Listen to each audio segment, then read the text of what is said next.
اعوذ باللہ من الشیطان الرجیم بسم اللہ الرحمن الرحیم اللہم صلی علی محمد وعلی آل محمد كما صلیت علی ابراہیم وعلی آل ابراہیم انک حمید مجید اللہم بارک علی محمد وعلی آل محمد كما بارکت علی ابراہیم وعلی آل ابراہیم انک حمید مجید۔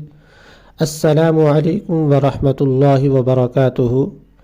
میرے محترم مسلمان بھائیوں اور بہنوں، آج کی ویڈیو کا ٹاپک اور عنوان اور آج کی ویڈیو کے اندر ہم پہلا کلمہ، جس کلمے کو کلمہ طیبہ کہا جاتا ہے، ہم اس کے بارے میں گفتگو کریں گے اور کلمہ پڑھنا سیکھیں گے، اور کلمہ ہم سے کیا تقاضا کرتا ہے ہم اس کے بارے میں گفتگو کریں گے۔ تو سب سے پہلے میری گزارش میرے ان احباب، ان بھائیوں اور بہنوں کے لیے جنہوں نے میرا چینل مولانا محمد احمد درس قرآن سبسکرائب نہیں کیا تو وہ سبسکرائب کر دیں، تاکہ آنے والی ہر اچھی ویڈیو، وظیفہ اور مسئلہ آپ لوگوں تک پہنچتا رہے۔ تو آتے ہیں آج کی ویڈیو کی طرف۔ تو سب سے پہلے کلمہ کا سیکھنا، کلمے کو پڑھنا یہ ضروری ہے۔ تو پہلا کلمہ، پہلے غلطی ہماری سب سے بڑی یہ ہوتی ہے کہ ہم کلمہ لفظ کو کلمہ پڑھتے ہیں، جو کہ تلفظ کے اعتبار سے غلط لفظ ہے۔ لفظ کلمہ نہیں ہوتا، کلمہ ہوتا ہے میرے دوستوں، میرے بھائیوں اور بہنوں، لفظ کلمہ۔ تو کلمہ یہ قرآن مجید کے لفظ کلم سے ماخوذ ہے۔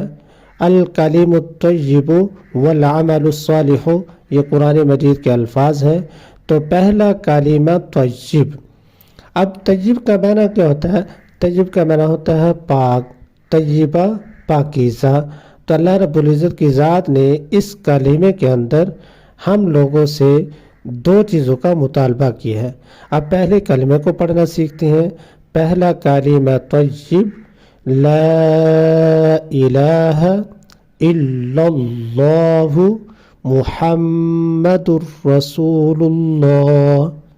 پہلا کلمہ طیب، لا الہ الا اللہ محمد الرسول اللہ۔ دوبارہ پھر سن لیں۔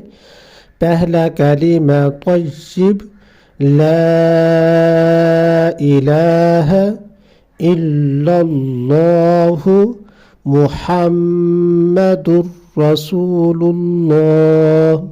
اچھا، اس کلمے کا ترجمہ یہ ہے کہ اللہ تعالیٰ کی ذات کے علاوہ کوئی اور معبود نہیں، لا الہ، کوئی اور معبود نہیں، الا اللہ، مگر اللہ تعالیٰ کی ذات، لا الہ الا اللہ۔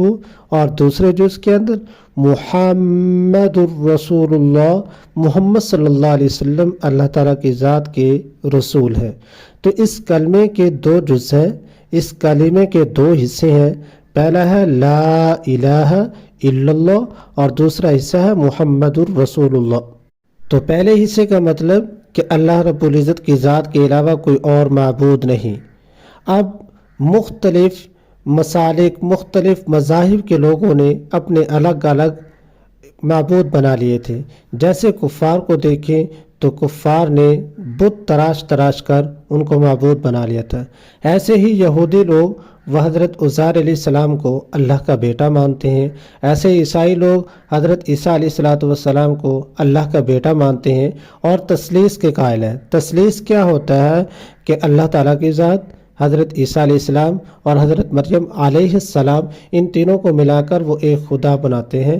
تو فرمایا لا الہ الا اللہ، اللہ تعالیٰ کی ذات کے علاوہ کوئی اور معبود نہیں، وہ سارے معبودان باطلہ ہیں، سارے جھوٹے معبود ہیں۔ تو یہ کلمہ ہم سے کیا تقاضا کرتا ہے کہ اللہ تعالیٰ کی ذات کے علاوہ کسی اور کو رب، معبود نہ بنایا جائے، عبادت کی جائے تو اللہ تعالیٰ کی ذات کی، اطاعت کی جائے تو اللہ تبارک و تعالیٰ کی ذات کی، فرما برداری کی جائے تو اللہ تعالیٰ کی ذات کی، ارکان کو مانا جائے، عقائد کو مانا جائے تو وہ مانے جائیں جو اللہ تعالیٰ کی ذات نے ہمیں حکم دیا ہے۔ تو لا الہ الا اللہ تقاضا کرتا ہے کہ اللہ تبارک و تعالیٰ کی ذات کے علاوہ دنیا کے اندر کوئی اور معبود نہیں۔ کلمے کا دوسرا جز ہمیں کہتا ہے محمد رسول اللہ، کہ محمد صلی اللہ علیہ وآلہ وسلم اللہ کے رسول ہیں۔ تو جب تک ان دونوں حصوں میں سے کسی ایک حصے پہ بھی ایمان نہیں ہوگا تو مسلمان نہیں ہو سکتے۔ دونوں حصوں پہ ایمان لانا ضروری ہے۔ لا الہ الا اللہ کے اوپر بھی کہ اللہ تعالیٰ وہی ہمارے خالق، وہی ہمارے مالک، وہی ہمارے معبود ہیں اور معبود برحق ہے، اور محمد رسول اللہ کہ حضرت محمد صلی اللہ علیہ وآلہ وسلم ان کی ذات کے اوپر بھی ایمان لانا ہے کہ آخری پیغمبر حضرت محمد رسول اللہ صلی اللہ علیہ وآلہ وسلم ہے، اور ان کے بعد قیامت تک کوئی نبی اور رسول آنے والا نہیں۔ اور کلمے نے ہمیں بتا دیا کہ عبادت کی جائے اللہ تعالیٰ کی ذات کی، اطاعت کی جائے اللہ تعالیٰ کی ذات کی، اور جس کی رسالت کو مانا جائے وہ حضرت محمد رسول اللہ صلی اللہ علیہ وآلہ وسلم ہے، اور ان کی رسالت کے بعد اب کسی نبی کی رسالت کو تسلیم نہیں کیا جائے گا۔ جو کرے گا کہ آخری نبی کوئی اور ہے تو وہ جھوٹا ہوگا اور دائرہ اسلام سے خارج ہوگا۔ حضرت محمد رسول اللہ صلی اللہ علیہ وآلہ وسلم اللہ تعالیٰ کے آخری نبی اور رسول ہیں، ان کے اوپر ایمان لانا ضروری ہے۔ دعا ہے اللہ رب العزت کی ذات سے کہ اللہ تبارک و تعالیٰ ہمیں دین اسلام کو سمجھنے کی توفیق عطا فرمائے۔